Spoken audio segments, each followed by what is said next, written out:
نحمده ونصلي ونسلم على رسوله الكريم اما بعد فاعوذ باللہ من الشیطان الرجیم بسم اللہ الرحمن الرحیم۔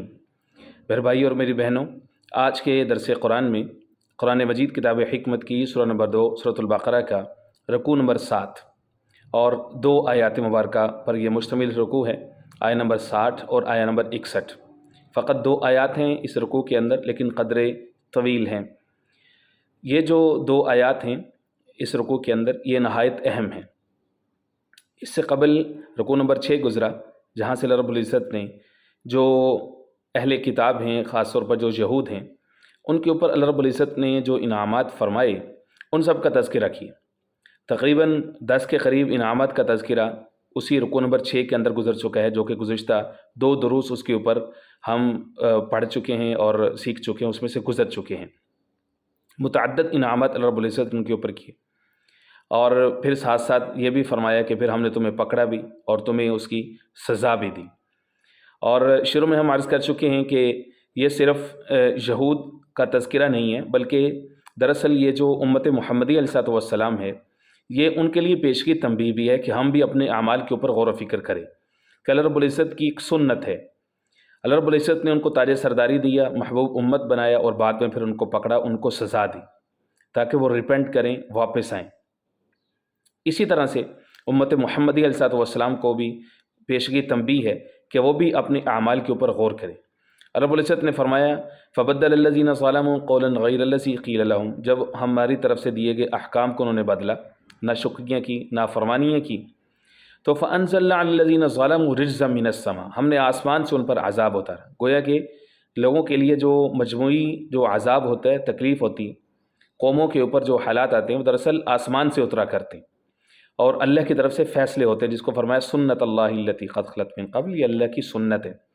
چنانچہ بنی اسرائیلیوں کے اوپر طاعون کی صورت میں جو عذاب اترا وادی عتیق کے اندر، 70,000 لوگ اسی کے اندر مارے گئے۔ طاعون یہ گردن کے قریب ایک پھوڑا نکلتے۔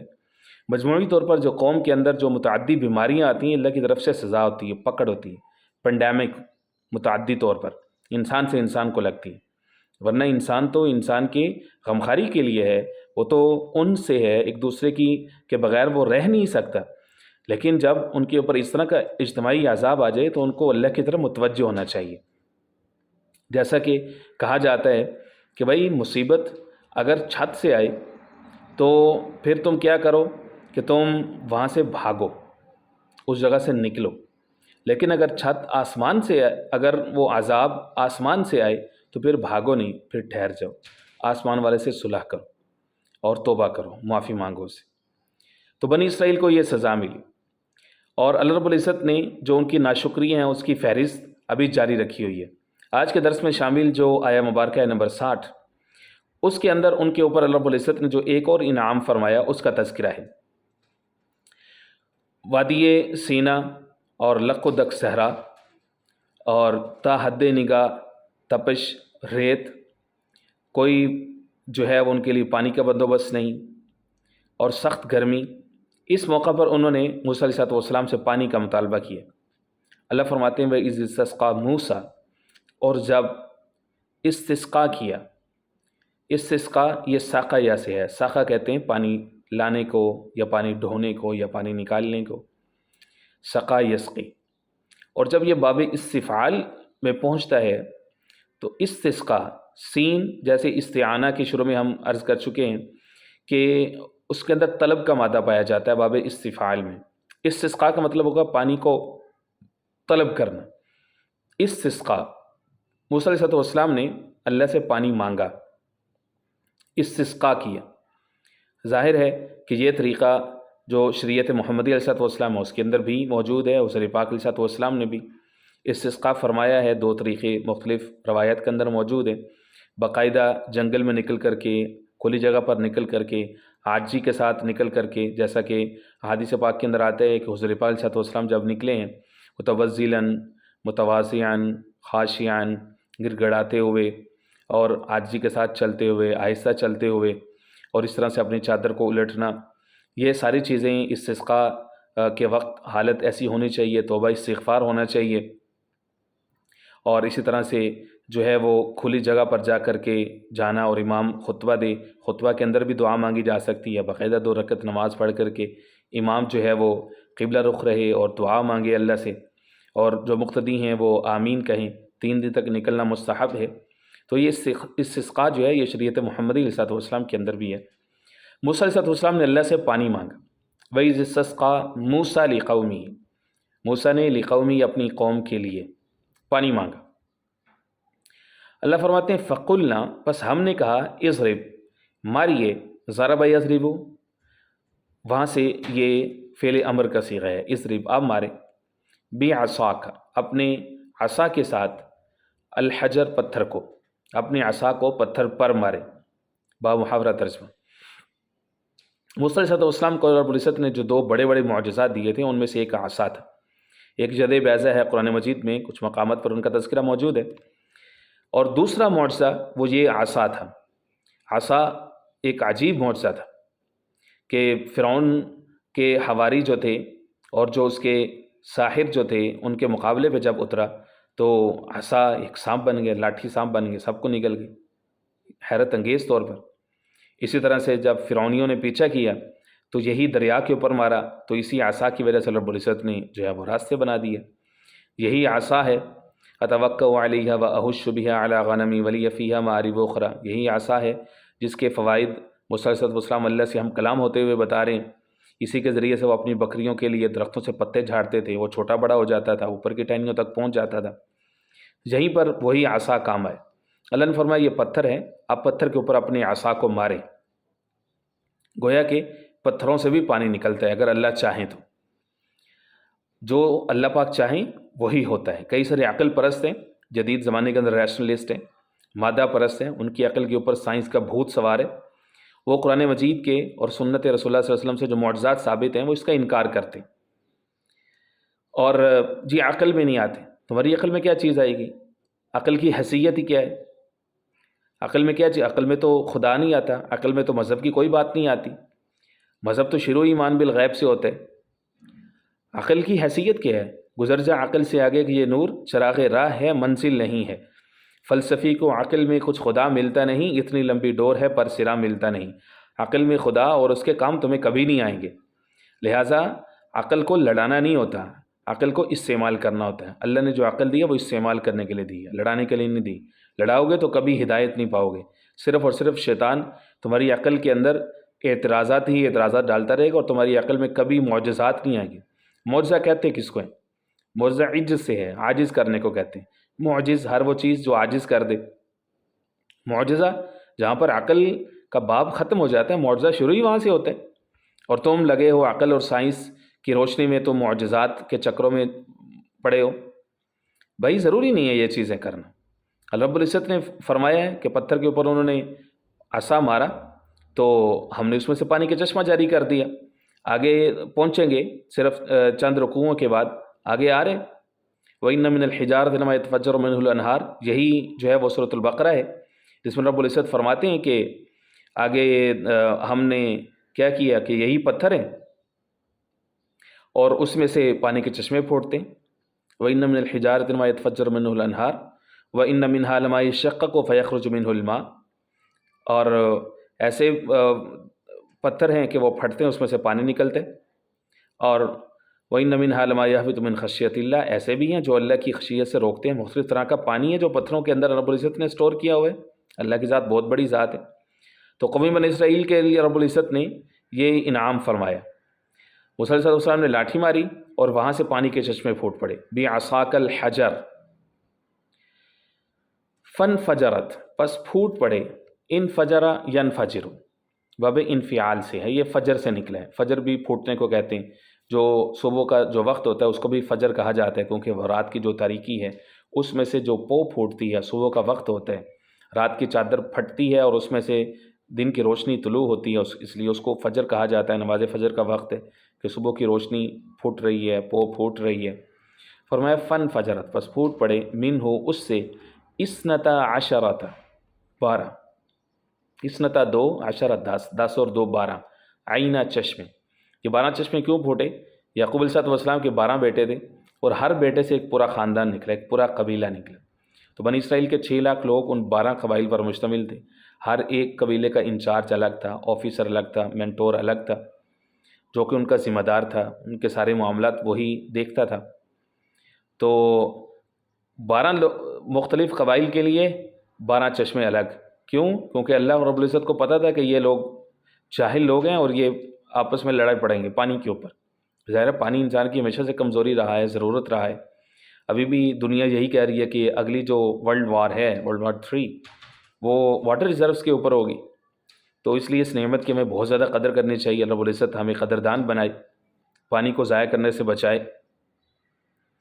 تو ان کے لیے 12 چشمے الگ الگ لگائے، کیونکہ ایسا نہ ہو کہ وہ لڑ پڑیں کہیں پانی کے اوپر، لڑ نہ پڑیں. جیسا کہ سیرت نگاروں نے یہ لکھا ہے کہ ہمیشہ سے یہ ہوتا تھا کہ 40 سال تک لڑائی صرف پانی کے اوپر ہوتی تھی کہ میرے اونٹ نے پانی پہلے کیوں پی لیا، وہ اس کے تمہارے جانور نے پہلے پانی کیوں پی لیا. کہیں پانی پینے پلانے پہ جھگڑا، کہیں گھوڑا آگے بڑھانے پہ جھگڑا، لوگ لڑ پڑتے ہیں پانی کے اوپر. فرمایا 12 چشمے ان کے لیے نکلے تاکہ ہر ایک قوم کو ان کا الگ الگ جو ہے وہ چشمہ، ہر ایک کو الگ الگ جو ہے وہ راستہ ان کو مل سکے. پھر کیا ہوا؟ قد علم، یقیناً جان لیا، علم یعلم، کل اناسن، ہر ایک لوگوں نے. اناس یہ ناس سے نکلا ہے، اور ناس کا بھی جمع الجمع ہے. اناس قوم، قبیلہ، پورا ایک گروہ. ہر ایک نے جانا مشربہم، اپنے مشرب کو. مشرب اس میں ظرف ہے، شرب یشرب سے، ہم ان کا، ہر ایک کا جو بھی اپنا مشرب تھا، ہر ایک نے جان لی کہ بھئی یہاں سے ہم نے پانی پینا ہے، یہاں سے ہم نے پانی پینا ہے، تاکہ کوئی لڑائی نہ رہے. اللہ نے اعلان فرمایا کلو، کھاؤ، واشربو، اور پیو، من رزق اللہ، یہ اللہ کے رزق میں سے ہے. ولا تعثوا فی الارض مفسدین، اور مت پھرو زمین کے اندر فساد پھیلاتے ہوئے. سوال یہ ہے کہ وہاں پر تو زمین تھی نہیں، لقدک صحرا تھا. یہ فساد فی الارض کی اصطلاح ہے کیا؟ قرآن مجید میں متعدد مقامات پر فساد فی الارض کی اصطلاح ہے. لوگ جو ہیں وہ فساد سمجھتے ہیں چوری کے، ڈاکے کو، کسی سے مال چھیننے کو، کسی پر ظلم و زیادتی کرنے کو، کسی کو مار دینے کو. لوگ سمجھتے ہیں چار دیواری کے تقدس کو پامال کرنے کو لوگ صرف فساد سمجھتے ہیں. قرآن مجید کے اندر فساد جہاں جہاں پر مستعمل ہے، انسان کی عقل حیران رہ جاتی ہے کہ یہ اتنا بڑا معجزہ ہے قرآن مجید. اصطلاح الفاظ مختصر ہوتے ہیں لیکن اس کا مفہوم اتنا کثرت کے ساتھ ہوتا ہے. مثلا سورہ بقرہ دیکھ لیجیے، آیت نمبر 11 کے اندر فرمایا کہ یہ جو مشرکین ہیں، منافقین ہیں، وَإِذَا قِيلَ لَهُمْ لَا تُفْسِدُوا فِي الْأَرْضِ، جب ان کو کہا جاتا ہے کہ زمین کے اندر فساد نہ پھیلاؤ، تو وہ کیسے کہتے ہیں انما نحن مصلحون، بے شک ہم تو اصلاح کر رہے ہیں. وہ کوئی قتل و غارت تو برپا نہیں کر رہے تھے. فساد کیا تھا؟ وہ صحابہ کرام کی مخالفت تھی، حق کی مخالفت تھی. وہ باطل کے اوپر ڈٹے ہوئے تھے. قرآن مجید نے ان کو فساد کہا ہے. ادھر آتے تھے تو ادھر آ کر کے کہتے تھے ہم تمہارے ساتھ ہیں، ادھر جاتے تھے کفار کے پاس، ان کو کہتے تھے ہم تمہارے ساتھ ہیں. تو ان کا اندر تبدیل نہیں ہو رہا تھا. قرآن مجید نے فساد فی الارض کہا ہے. جب ہم پہنچتے ہیں سورۃ القصص کے اندر، جہاں پر جو ہے وہ قارون کا ذکر ہے جو موسیٰ علیہ السلام کے مقابلے میں آیا تھا، وہاں پر بھی یہی ہے کہ اس کو کہا گیا وَأَحْسِن كَمَا أَحْسَنَ اللَّهُ إِلَيْكَ وَلَا تَبْغِ الْفَسَادَ فِي الْأَرْضِ. اس کو کہا اپنا مال خرچ کرو، زمین کے اندر فساد نہ پھیلاؤ. مال اس کا اپنا تھا، بھائی نہ خرچ کرے، فساد والی کیا بات ہے؟ قرآن مجید نے اس کو فساد سے تعبیر کیا کہ جب کوئی انسان مال کے اوپر سام بن کے بیٹھ جائے، جو مخلوق کے حقوق اس کے ساتھ وابستہ ہیں ان کو ادا نہ کرے، خرچ نہ کرے، بخل کا مظاہرہ کرے، مال کے اوپر جو اللہ کا حق ہے وہ بھی ادا نہیں کرتا، جو بندوں کا حق ہے وہ بھی ادا نہیں کرتا، قرآن مجید نے کہہ دیا فساد فی الارض ہے. اسی طرح سے 21ویں پارے میں سورہ روم ہے، اور سورہ روم کی آیت نمبر 41 کے اندر فرمایا ظہر الفساد فی البر والبحر، خشکی تری میں ہر جگہ پہ فساد برپا ہو جاتا ہے. بما کسبت ایدی الناس، لوگوں کے اپنے عملوں کی وجہ سے لوگ بد عملی کرتے ہیں، اللہ کی نافرمانی کرتے ہیں، تو جو ہے وہ خشکی کے اندر زلزلے ہیں اور قحط سالی ہے، تری کے اندر جو فساد ہے، سیلاب ہے. اللہ فرماتے ہیں یہ سارا کچھ تمہارے اپنے عملوں کی وجہ سے آتا ہے. کئی ساری قرآن مجید کیا جاتے ہیں جو فساد فی الارض کے اوپر ہیں. خیر، اللہ نے ان کو فرمایا کہ تم یہ نافرمانیاں نہ کرو، نہ شکری نہ کرو، ولا تعثوا فی الارض مفسدین، بنی اسرائیل کے لوگوں زمین کے اندر فساد مت پھیلاؤ. یہ انعام ہو گیا. اگلا انعام فرمایا وَإِذْ قُلْتُمْ، تم نے آگے سے کیا کہا؟ جب تم نے کہا یا موسیٰ، اے موسیٰ، لن نصبر علی طعام، لن نصبر، ہم ہرگز صبر نہیں کریں گے، علی طعامین، ایک کھانے کے اوپر. ہم نہیں ٹھہرنے والے، صبر کہتے ہیں رکنے کو. ہم صبر نہیں کریں گے ایک کھانے کے اوپر. علی طعام واحد، ایک کھانے کے اوپر. فدع لنا، پس تو دعا کر، مانگ، لنا ہمارے لیے، ربک اپنے رب سے، یخرج لنا وہ نکالے ہمارے لیے، لنا ہمارے لیے، مما اس میں سے تنبت الارض اگاتی ہے جس کو زمین، انبت ینبت باب افعال سے اگانے کو کہتے ہیں، زمین اگائے ہمارے لیے، من بقلیہ اس میں سے ترکاریاں ہوں زمین کے اندر سے نکلیں، وقصائیہ اور اس کی میں سے ککڑیاں ہوں زمین سے نکلیں، وفومیہ لہسن ہو زمین سے نکلے، لہسن جس کو ہم جو ہے وہ تھوم کہتے ہیں، لہسن کا بعض مفسرین نے ترجمہ جو ہے وہ گیہوں سے کی ہے، لیکن جمہور کے یہاں سے مراد جو ہے وہ تھوم ہے، جس کو عربی میں جو ہے وہ سوم کہتے ہیں۔ یہی فوم کیا ملتے جلتے الفاظ ہیں، مختلف زبانوں کے اندر موجود ہیں۔ اسی طرح سے اس کو جو ہے وہ پنجابی کے اندر اس کو تھوم کہتے ہیں، سرائکی کے اندر، سندھی کے اندر اس کو تھوم کہتے ہیں، اور اسی طرح سے فارسی میں اس کو توم کہتے ہیں۔ تو قریب قریب ہیں سارے کے سارے الفاظ۔ تو وہ کہنے لگے کہ ہمارے لیے یہ زمین سے نکالیں، وعدسیہ اور مسور نکالیں، وبصلیہ اس طرح سے پیاز ہمیں چاہیے۔ تو وہ تڑکا اور مسالے اور رنگدار چیزیں مانگ رہے تھے، اور جو اللہ رب العزت نے ان کو آسان جو رزق دیا ہوا تھا اس پر وہ لوگ قناعت کرنے کے لیے جو ہے وہ تیار نہیں ہو رہے تھے، اور یہ بہت بڑی اللہ رب العزت کی جو ہے وہ ناشکری ہے جس کے یہ لوگ مرتکب ہو رہے تھے، اور انہوں نے آگے سے اللہ رب العزت کی ذات سے جو ہے وہ مطالبات کرنے شروع کر دی۔ تو کیا ہوا آگے آگے چلتی ہے، جس میں اللہ رب العزت فرماتے ہیں کہ موسیٰ علیہ السلام نے ان سے کہا، قال اتستبدلون الذی هو ادنی بالذی هو خیر، اتستبدلون کیا تم بدل دینا چاہتے ہو، استبدل یستبدل یہ باب استفعال سے ہے، کیا تم بدل دینے کا مطالبہ کرتے ہو، بالذی هو خیر اس نعمت کو جو تمہارے پاس ہے، خیر جو کہ بہتر ہے، ادنا اس نعمت کے ساتھ، ادنا جو کہ ہلکی ہے، ہلکی بہی معنی کہ اب تمہیں آسانی سے مل رہی ہے ایک چیز، اور تم اس کے بدلے میں چاہتے ہو کہ جس میں تمہیں محنت کرنی پڑے، تمہارا وقت جس میں لگے، تمہیں جہد اٹھانا پڑے، تم وہ کرنا چاہتے ہو۔ وَتَسْتَبْدِلُونَ الَّذِي أَدْنَىٰ بِالَّذِي هُوَ خَيْرٌ، تو اللہ نے فرمایا اِهْبِطُوا، ٹھیک ہے اترو، اِهْبِطُوا مصراً کسی شہر میں اترو، فَإِنَّ لَكُم مَا سَأَلْتُم بس بے شک، لکم تمہارے لیے وہی کچھ ہوگا، ما سألتم جو تم مانگ رہے ہو، یعنی ٹھیک ہے کسی بستی میں اترو، حبط یحبط،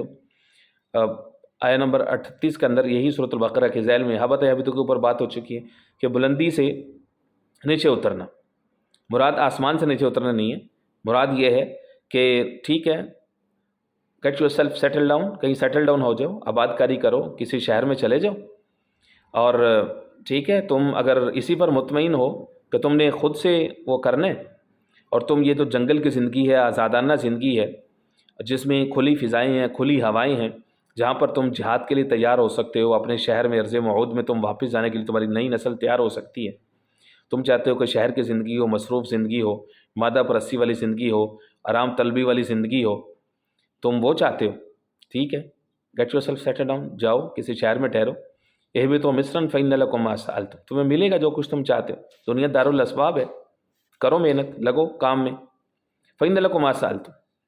اللہ فرماتے ہیں ہم نے کیا کیا، ضربت علیہم الذلۃ والمسکنۃ وباءوا بغضب من اللہ، کیا کیا کہ ان پر مار دی گئی، ضرب یضرب اس کا فعل مجہول ہے، ضرب ڈال دی گئی یا مار دی گئی یا تھونپ دی گئی یا مسلط کر دی گئی، یہ سارے اس کے معنی مفسرین نے لکھے ہیں جو اردو کمنٹیٹرز ہیں۔ ضربت ڈال دی گئی ان کے اوپر، الذلہ ان کے اوپر ذلت طاری کر دی گئی، والمسکنہ اور مسکنت عاجزی ان کے اوپر طاری کر دی، ذلت سے مراد یہ مشقت ان کو اٹھانی پڑی، پہلے یہ تھا کہ فارغ تھے، کھاتے پیتے تھے، جو بھی ریچولز ہیں، جو بھی مذہبی رسومات ہیں، جو بھی شرعی چیزیں ہیں، نماز ہے، ذکر ہے، اس میں لگنے کے انسان کے پاس وافر وقت ہو جاتا ہے۔ اب تمہارے اوپر ذلت ہے، ظاہر انسان جو محنت مزدوری مشقت اٹھاتا ہے تو وہ ایک طرح کی ذلت سے گزرتا ہے، ذلت ان پر ڈال دی گئی، ایک یہ ذلت ہوتی ہے، دوسری یہ کہ اندر سے انسان ڈس رسپیکٹ فیل کرے، ہیومیلیٹڈ فیل کرے، اور اپنے آپ کو فیل کرے کہ میرے سے کچھ چیز چھن گئی ہے، یہ بھی ذلت کی ایک صورت ہوتی ہے، ذلت ڈالی ان کے اوپر، والمسکنہ اور محتاجی اور عاجزی ڈالی، فقر اللہ رب العزت فرماتے ہیں کہ ہم نے ان کے اوپر کیا کر دیا، مسلط کر دی، والمسکنہ وباء بغضب من اللہ، اور وہ لوٹے بغضب من اللہ، اللہ کا غضب لے کر کے۔ بات اتنی سادہ نہیں ہے، اللہ رب العزت فرماتے ہیں کہ ہم نے ان کے اوپر کیا کر دیا، مسلط کر دی، والمسکنہ وباء بغضب من اللہ، اور وہ لوٹے بغضب من اللہ، اللہ کا غضب لے کر کے۔ بات اتنی سادہ نہیں ہے، اللہ رب العزت فرماتے ہیں کہ ہم نے ان کے اوپر کیا کر دیا، مسلط کر دی، والمسکنہ کہ یہود کا تذکرہ اور رب العزت ان کے ساتھ یہ سارا کچھ کر دیا، مزے لینے کے لیے یہ ساری باتیں نہیں ہیں، ہر درس میں یہ ریپیٹ کر رہا ہوں۔ یہ دراصل امت محمدی علیہ والسلام کے لیے یہ تنبیہ کی باتیں، یہ سارا کا سارا یہ اللہ کی سنت ہے کہ اللہ نعمتیں دیتے ہیں، نعمتوں کی بارش کرتے ہیں۔ جب پوری قوم اجتماعی طور پر نافرمانی پر اتر آتی ہے، رب کی دھرتی پر رب کے نظام کو نافذ نہیں کرتی، اللہ کی رضا والے اعمال کی حوصلہ شکنی کرتی ہے، اور جو لوگ اللہ کے جھنڈے کو لے کر کے کھڑے ہوتے ہیں ان کے ساتھ ظلم و زیادتی کرتی ہے، ان کو قوم کا حقیر طبقہ بنا دیتی ہے، ان کے ساتھ ظلم و زیادتی کرتی ہے، علم دوست، قلم دوست، اہل علم ان کی توہین کرتی ہے، اہل شرع کی توہین کرتی ہے، اللہ کی نعمتوں کی توہین کی مرتکب ہوتی ہے، تب اللہ رب العزت پھر ان پر ذلت مسلط کرتے ہیں۔ یہ اللہ کی سنت ہے، چاہے وہ کوئی قوم۔ یہی کچھ اور ہے، اللہ رب العزت اپنا پیغام دیتے ہیں تاکہ لوگ اس کو ریپرزینٹ صحیح کریں، قوم کی ہدایت کا کام کریں۔ جب قوم مس ریپرزنٹیشن کرتی ہے، منافقت کا مظاہرہ کرتی ہے، اللہ کو کہتی ہے لا الہ الا اللہ، لیکن ان کے سر کے بالوں سے لے کر پاؤں کے ناخنوں تک ہر طرح کا نظام، ان کی سیاست، ان کی معیشت، ان کی معاشرت، ان کے عائلی قوانین، ان کی فیملی زندگی، ان کی بزنس لائف، ان کے ذاتی معاملات، انٹرپرسنل ریلیشن شپ، ہر ایک چیز منافقت کے اوپر، جھوٹ، دھوکہ، اللہ کی ناراضگی، سود، رشوت، شور بازاری، ڈاکہ، قتل و غارت، لوگوں کے اوپر ظلم و ستم کرنا، وراثت کھانا، ان کا روزمرہ کا یہ معمول بن جاتا ہے۔ اب اللہ رب العزت پھر ان کے اوپر ذلت مسلط کرتے ہیں۔ یہ امت محمدیہ کا نقشہ اور اس کا نوحہ ہے۔ آج کے مسلمانوں کو سزا، 56 سے زائد ممالک، 70 لاکھ سے زیادہ فوج، دنیا بھر کا ہر طرح کا موسم، ہر طرح کی نعمتیں، اور اتنے سارے ان کے پاس ہتھیار لڑنے کے، اور دعویٰ سب کا اسلام کا، لیکن انفرادی اور اجتماعی زندگی اللہ کی بغاوت کے اوپر، سارے معاملات کے اندر اب یہ کیا ہیں؟ زیرو ہیں۔ اقوام عالم ان کا کوئی مقام نہیں، کوئی شنید نہیں، زیرو۔ G7، G20 کہیں مسلمانوں کی نمائندگی نہیں ہے، سیکیورٹی UNCR میں کوئی نمائندگی نہیں ہے، نہ ویٹو کا حق ہے، نہ مستقل رکنیت ہے۔ کسنم پرسد کے بھیا کیس تھی، وہ جو فارسی میں کہتے ہیں، کوئی نہیں پوچھتا کہ بھیا کیسے ہو، کوئی چکر نہیں ہے، نہ ان کی اپنی پالیسی ہے، نہ اپنا بجٹ ہے، سب کچھ بیرونی اشاروں پر ریموٹ کنٹرول ہے، پتلیاں یہ سارے کے سارے، پپیٹس ہیں یہ سارے کے سارے، کچھ نہیں ہے ان کے ہاتھوں میں، ایمپٹی ہینڈڈ ہیں یہ۔ کیوں؟ کفران نعمت، اللہ کی آیات کا کفر کرنا۔ فرمایا کہ یا رب العزت نے ان کو یہ ذلت کیوں دی ہے، بنی اسرائیل کو ذلت کیوں دی تھی، اس کا موازنہ کریں ہمارے ساتھ۔ یہی آیا دراصل ایک آئینہ ہے، ایک شیشہ ہے ہمارے دیکھنے کے لیے۔ فرمایا ذالک بانہم، یہ اس لیے بانہم کانوا یکفرون بآیات اللہ، کیونکہ وہ انکار کرتے تھے اللہ کی آیات کا، کفران نعمت، اللہ کی آیات کا کفر کرنا، یہ پہلا جرم ان کا۔ فرمایا دوسرا یہ ہے وَيَقْتُلُونَ النَّبِيِّينَ بِغَيْرِ الْحَقِّ، یہ انبیاء کو ناحق قتل کرتے تھے۔ یقتلون النبیین، انبیاء کی قاتل لوگ تھے، امت محمدیہ علیہ السلام۔ اللہ نے نبوت کا سلسلہ ختم کر دی ہے، انبیاء کے جو ورثاء ہیں، العلماء ورثۃ الانبیاء، انما یخشی اللہ من عبادہ العلماء، کیا متجددین، دین کی خدمت کرنے والے، خدام، علماء، اتقیاء، صلحاء، نجبا، ان کو مارجنلائز نہیں کرتی ہماری امت؟ ان کی کوئی حیثیت ہے کیا؟ ہندوستان، پاکستان میں ان کو چوتھے خانے میں نہیں ڈالا ہوا، گریڈ 4 کے خانے میں نہیں ڈالا ہوا؟ ان کی کوئی حیثیت ہے؟ مسجد سے باہر نکلتے ہی لوگ ان کو کمی کمین سمجھتے، مجبوری میں مسجد میں آتے۔ ان کی تو لوگوں کے نزدیک، مالداروں کے نزدیک ان کی کوئی حیثیت نہیں ہے، ایلیٹ کلاس کے نزدیک ان کی کوئی حیثیت نہیں۔ کبھی جا کر کے دیکھیں نکاح کی کسی تقریب میں مولوی بیچارے کے ساتھ ہوتا کیا ہے؟ دھوم دھڑکا ہوگا، میوزک ہوگا، عورتوں کے حوالے سارا کا سارا پروگرام ہوگا، اور وہاں پر ان مردوں کی کوئی سے نہیں ہوتی، مولوی کے حوالے کر دیتے ہیں اس کو، مولوی کو ان کے حوالے کر دیتے ہیں، اور اس کے بعد اس بیچارے کی جو ذلت ہوتی ہے، اللمان والحفیظ۔ یہ صرف ایک مثال ہے، ورنہ ظاہر ہے کہ دوسری طرف بھی یہ معاملہ ہے کہ علماء اکرام جو سیلف رسپیکٹ ہے، سیلف اسٹیم ہے، علماء کو بھی برقرار رکھنا نہیں آتا۔ کئی سارے مسائل ہیں، اس طبقے کی بھی اصلاح کے کئی سارے پہلو ہیں جو کہ ہونے چاہیے، لیکن جو ہے یہ جس طرح سے یہود انبیاء کی توہین کرتے تھے، اللہ کا جو پیغام سناتے تھے ان کو قتل کرتے تھے، توہین کرتے تھے، کیا ہماری قوم علماء کی ڈس رسپیکٹ نہیں کرتی؟ اور کیا ان کی قتل و غارت میں یہ کوئی کمی چھوڑتے ہیں؟ ہرگز باز نہیں آتے۔ تو یہ اللہ رب العزت کا جو پیغام رسانی کا جو نظام ہے یہ اس کی توہین ہے۔ فرمایا کہ یہ بنی اسرائیل کے لوگ یہ کرتے تھے، وَيَقْتُلُونَ النَّبِيِّينَ بِغَيْرِ الْحَقِّ، یہ انبیاء کو قتل کرتے تھے، تو ہم نے ان کے اوپر ذلت مسلط کر دی۔ ذَلِكَ بِمَا عَصَوْا وَكَانُوا يَعْتَدُونَ، یہ اس لیے بِمَا عَصَوْا، عصا سے ہے کہ انہوں نے نافرمانی کی، عصیان سے نکلا یہ، وَكَانُوا يَعْتَدُونَ، اور یہ حد سے بڑھنے والے تھے، یہ تعدی زیادتی کرتے تھے، اللہ کی طے کردہ حدود سے بنی اسرائیل کے لوگ زیادتی کرتے تھے۔ آئینہ ہے، میں نے عرض کیا کہ ہم خود دیکھیں، رب العزت ان کو یہ سزا اس وجہ سے دی۔ کئی سارے لوگوں کے ذہن میں یہ سوال آتے ہیں اور وہ کرتے ہیں کہ جی جو اسرائیل ہے، یہودی ہیں، وہ تو بڑی عزت کے ساتھ ہیں، بڑے طاقتور ہیں، دنیا کے اندر ان کی بڑی سے ہے، وہ دھوکہ کھاتے ہیں۔ قرآن مجید نے کہا ہے کہ یہ لوگ ذلیل ہیں، جب وہ ذلیل ہیں تو وہ ہمیشہ ذلیل رہیں گے۔ یہ بظاہر تمہیں ایک صورت نظر آ رہی ہے ان کی عزت کی۔ قرآن مجید نے کہا ہے وَإِذْ تَأَذَّنَ رَبُّكَ لَيَبْعَثَنَّ عَلَيْهِمْ إِلَىٰ يَوْمِ الْقِيَامَةِ مَن يَسُومُهُمْ سُوءَ الْعَذَابِ، سورۃ الاعراف کے نمبر 167 کے اندر فرمایا ہے کہ ہمیشہ کے لیے ان کے اوپر ذلت مسلط کر دے گی، عذاب مسلط کر دیے گئے، کسی نہ کسی حاکم کو رب العزت ان کے اوپر مسلط رکھیں گے، ان سے ذلیل ہوتے رہیں گے، طریق گواہ ایسا ہوتا رہا ہے۔ ابھی جو ان کو بظاہر جو ان کو طاقت اور عزت کی جو شکل ہمیں نظر آتی ہے، یہ ہماری نظر کا دھوکہ ہے۔ سورہ آل عمران کے نمبر 112 اس کے اوپر بات کرتی بڑی تفصیل کے ساتھ، ضربت علیہم الذلۃ وانما استضعفوا الا بحبل من اللہ وحبل من الناس، ذلت ان پر ہے لیکن دو صورتوں میں یہ مستثنا ہوگی۔ ایک حبل من اللہ، اللہ کا کوئی معاہدہ، اللہ کی رسی کی وجہ سے یہ بچ جائے، مثال کے طور پر جیسے مسلمانوں کو یہ حکم دیا گیا کہ بھائی ان کے بچوں کو قتل نہیں کرنا، عورتوں کو قتل نہیں کرنا، بیماروں کو قتل نہیں کرنا، سیناگوگ میں جو لوگ بیٹھے ہیں، جو مذہبی طبقہ ہے اس کو کچھ نہیں کہنا، جو لڑائی پر نہ ہیں، جو وار ایتھکس مسلمانوں کو سکھائی گئی ہیں جہاد میں، تو یہ حبل من اللہ کی وجہ سے یہ بچ سکتے۔ اور اسی طرح سے حبل من الناس ہے، لوگوں کے ساتھ کوئی معاہدہ ہے، کسی دوسری قوم کے ساتھ معاہدہ امن ہے تو اس معاہدہ امن کی وجہ سے یہ بچ سکتے، ورنہ نہیں بچ سکتے۔ کرنٹ سیناریو میں ان کی تو اپنی کوئی حکومت نہیں ہے، کوئی طاقت نہیں ہے ان کی۔ جو غیر اقوام ہے، امریکہ اور برطانیہ، عیسائی اقوام ہے، وہ ٹوٹلی انہی کی وجہ سے اسٹیبل ہے۔ وہ ہٹائیں اپنا ہاتھ اس سے، ایک مہینہ نہیں بچ سکے گا یہ۔ کیا اصل بات یہ ہے کہ یہ مسلمانوں کا امتحان ہے، امت مسلمہ کو وہ کبھی اکٹھا نہیں ہونے دیں گے ایک پلیٹ فارم پہ۔ خلافت ان سے چھینی، ادارہ ان سے چھینے، اتحاد ان سے چھینے، تو اس کا نتیجہ یہ ہے کہ دیگر جو اقوام ہیں وہ کھڑی ہو گئی۔ اب مسلمان پٹتا ہے، مرتا ہے، کوئی نہیں پوچھتا۔ ہر مسلمان کا اپنا خطہ ہے، اپنا علاقہ ہے، ہر ایک نے اپنے علاقے کو اپنی قوم بنایا ہوا ہے، اور وہ اسی کی بہتری اور اسی کا بینیفٹ اور اسی کا مفاد، اسی کو قوم پرستی سمجھتے ہیں، اور اسی تک ہیں۔ دوسرے علاقے، دوسری قوم کا، دوسری رنگ و نسل کا جو مسلمان ہیں، ان کے نزدیک اس کی کوئی لائف، کوئی اہمیت نہیں ہے، کیونکہ وہ دوسرے ملک، دوسری ریاست کا باشندہ ہے۔ یہ مسلمانوں کی مجموعی طور پر بغاوت ہے، یہ منافقت ہے۔ لا الہ الا اللہ محمد رسول اللہ، دین اسلام ایک برادری بناتا ہے لا الہ الا اللہ کی بنیاد پر، وہ علاقے، قوم، رنگ و نسل کی بنیاد پر برادری نہیں بناتا۔